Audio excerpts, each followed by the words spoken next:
Bismillahirrahmanirrahim. Assalamualaikum warahmatullahi wabarakatuh. Waalaikumsalam warahmatullahi wabarakatuh. Sahabat Budi Mulya, ketemu lagi dengan saya Budi Harsoyo di acara podcastnya Budi Mulya. Dan tentunya pada siang hari ini mengangkat tema tentang anak senang dan nyaman di kelas. Nih, sahabat Budi Mulya, sekolah berkarakter, berkemajuan dan terdepan. Pada saat kita sekolah atau mungkin kita pernah dengar cerita nih, ada seorang guru di dalam kelas yang tiba-tiba nggebrak meja nih. Anak-anak, diam. Kalau tidak bisa diam, Bapak nggak lanjutin ngajar.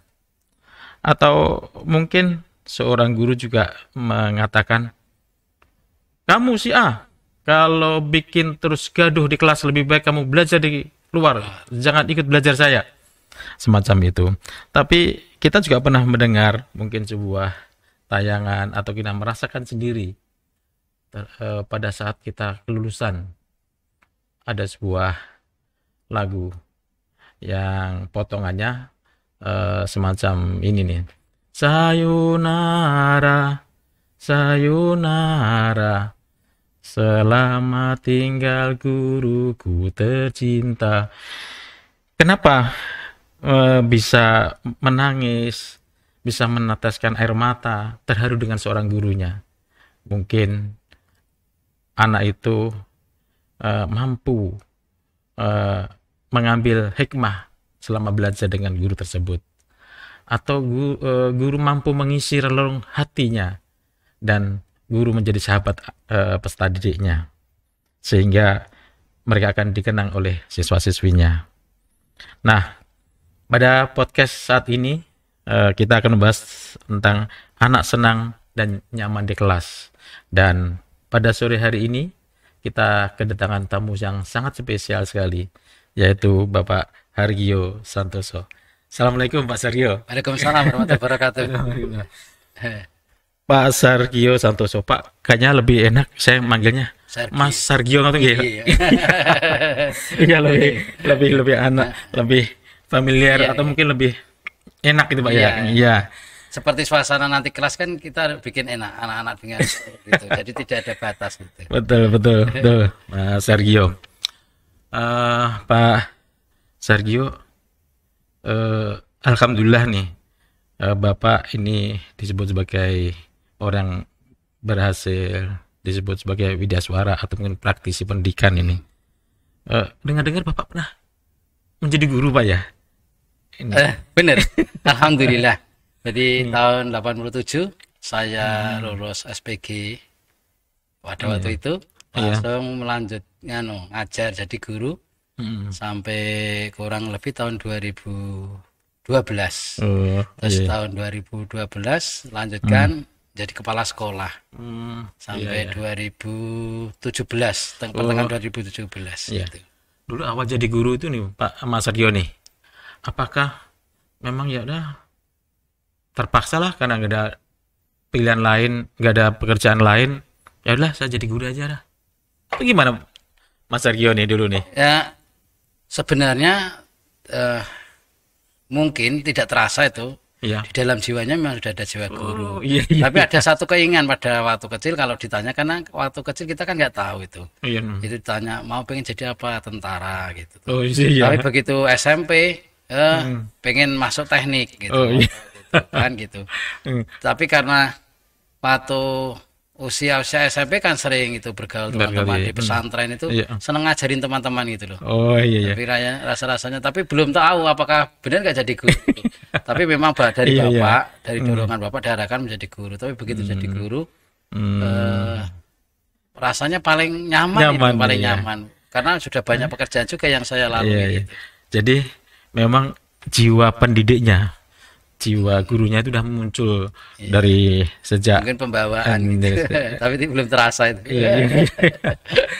Mungkin. Nah, selama menjadi guru tadi, apa yang mungkin yang pernah dibanggakan atau mungkin pernah dapat prestasi Pak Sargio nih? Kalau prestasi kan itu hanya pengakuan dari panitia kan gitu ya.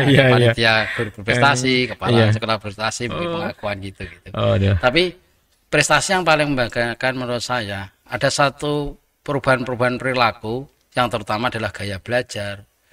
Terus motivasi, kan saya ngajar di pelosok itu yang semula anak itu lulus paling menikah gitu ya. Tapi ada satu sejarah itu, sejarah satu kelas lulus melanjutkan semua ke tingkat jenjang SMP, bahkan sampai ada yang sampai ke perguruan tinggi. Itu menurut saya itu prestasi yang paling bagus karena bisa berubah perilaku minat belajar yang itu. Baik. Bapak kan seorang PNS berarti Pak ya, seorang PNS. Nah, sekarang tugasnya di mana Pak? Saat ini definitifnya saya di lembaga kementerian, yaitu tepatnya di PM4TK Penjas dan BK, yaitu di bawah naungan Kementerian Pendidikan Nasional. Jadi PM4TK Penjas dan BK, BK. Penjas BK gabung satu Bu ya. Jadi satu. Kantornya yang di ini Pak ya, yang di mana? Yang ada di Parung. Parung. Ya. Udah lama Pak di sana Pak? Kurang lebih 5 tahun. 5 tahun. Konsentrasi sebagai Widyaswara bimbingan konseling. Ini Pak. Kalau boleh tahu nih Pak, sebetulnya tugasnya dari WI itu yang utama apa nih Pak ya? Kalau tugas yang utama adalah ya Dikjarte, mendidik, mengajar, melatih pada para guru. Karena guru-guru. Tugasnya kan dari lembaga itu disebut sebagai lembaga Dikjarte karena memang pusat pengembangan dan pemberdayaan pendidik dan tenaga pendidik. PM4TK itu pusat pengembangan, pemberdayaan pendidik dan tenaga kependidikan.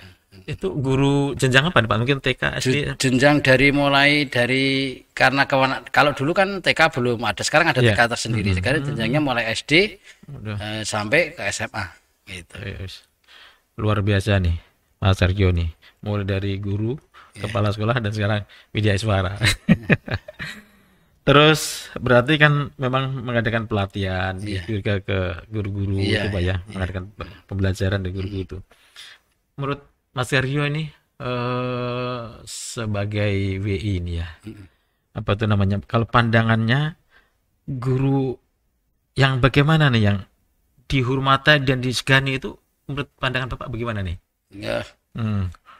Jadi kalau yang namanya guru dihormati dan disegani itu menurut saya ketika seorang siswa memiliki kesadaran untuk melakukan apa yang diperintahkan guru itu tanpa ada satu keterpaksaan, menurut saya itu adalah guru yang sangat dihormati dan disegani.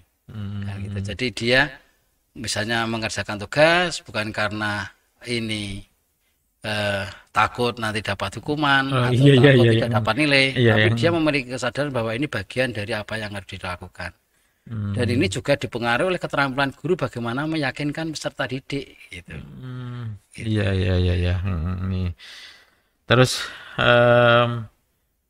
menurut Pak Sargio nih, tantangan yang terbesar nih bagi seorang guru ini apa nih Pak nih,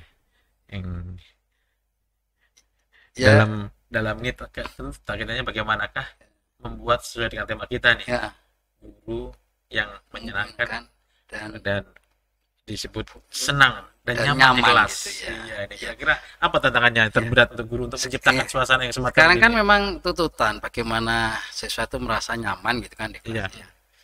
Yang jelas tantangan kan gini Bapak, dengan kemajuan zaman, sementara pola pendidikan kan tidak hanya ada di dalam sekolah, tapi pendidikan juga ada di luar sekolah itu. Nah, pendidikan yang di luar sekolah itu istilahnya pengaruh di luar sekolah itu itulah yang lebih menjadi tantangan kita.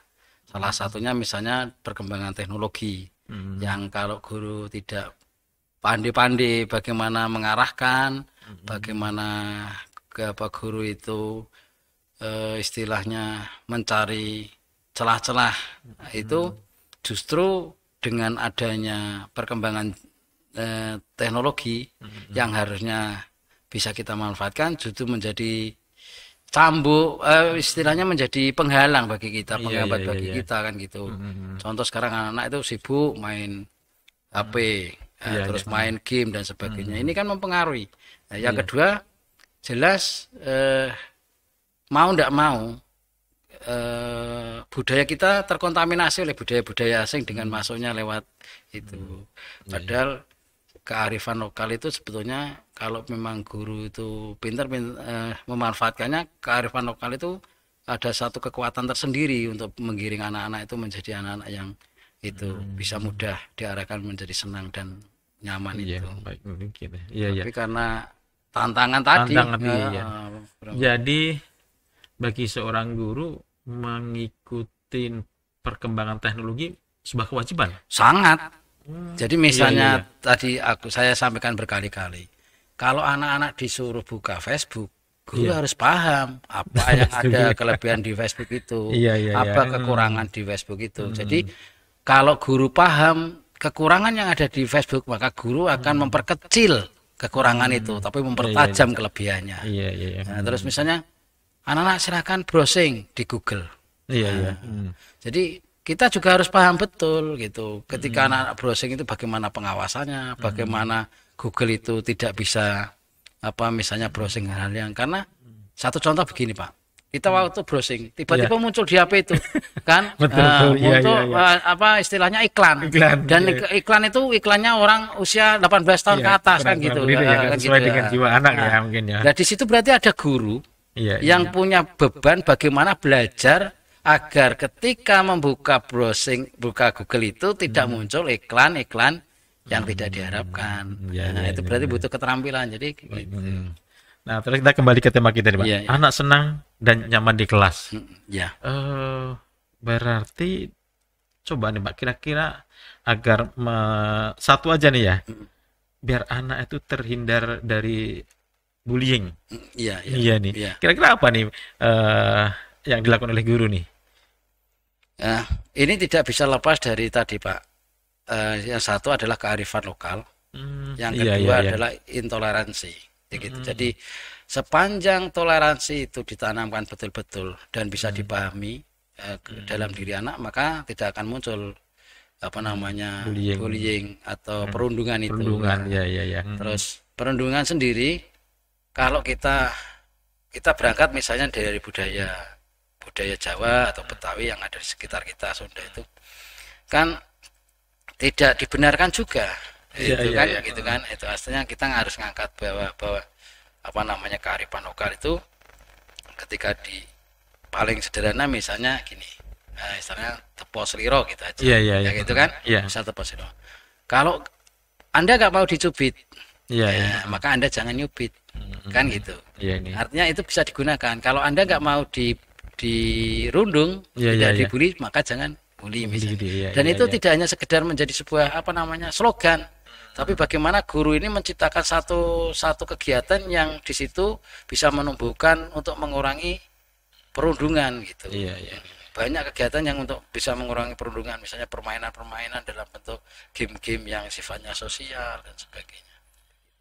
Apakah kalau menciptakan kelas yang aman dan nyaman itu juga harus tertulis di dalam, kalau sekarang kan namanya ini ya, modul ajar atau mungkin dulu disebut dengan, kalau bukan sekolah ini ya, kurikulum merdeka, RPP.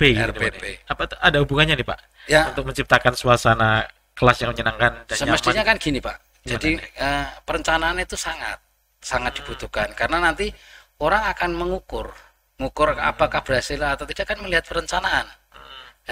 Perencanaan yang tidak tertulis itu kan tidak bisa diukur oleh orang lain.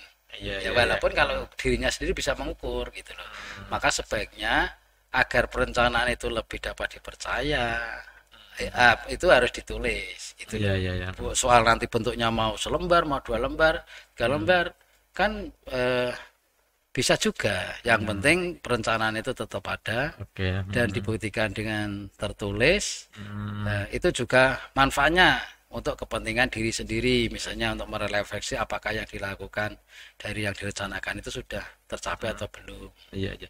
Jadi bagi seorang guru ya, untuk menciptakan suasana kelas yang senang dan menyenangkan itu untuk membutuhkan perencanaan. Iya. Baik. Sahabat Budi Mulya, di sesi akhir nih. Apa itu namanya nih? Apa yang ingin Bapak sampaikan ke teman-teman guru? Pesan saya, karena guru itu agen perubahan, iya nih. Maka guru mau tidak mau harus mau berubah, dan perubahannya harus mau berpacu. Iya. Jangan kita ngikuti perubahan, tapi kita harus mengawal perubahan. Gitu. Kita harus mau berpacu dengan perubahan. Karena kalau guru tidak mau berpacu dengan perubahan, maka guru justru nanti tergilas oleh perubahan sendiri. Oke, terima kasih Mas Sargio nih. Terima kasih, saya dipercaya. Oke. Semoga ini ada manfaatnya. Amin. Sahabat Budi Mulya, demikianlah tadi bincang-bincang kami dengan Bapak Sargio. Beliau ini adalah salah satu WI di P4K Penjas dan BK di bawah Kementerian Pendidikan dan Kebudayaan Ristek tentunya ya. Sampai ketemu kembali di acara podcastnya Budi Mulya di lain waktu. Demikian, terima kasih. Assalamualaikum warahmatullahi wabarakatuh. Waalaikumsalam warahmatullahi wabarakatuh.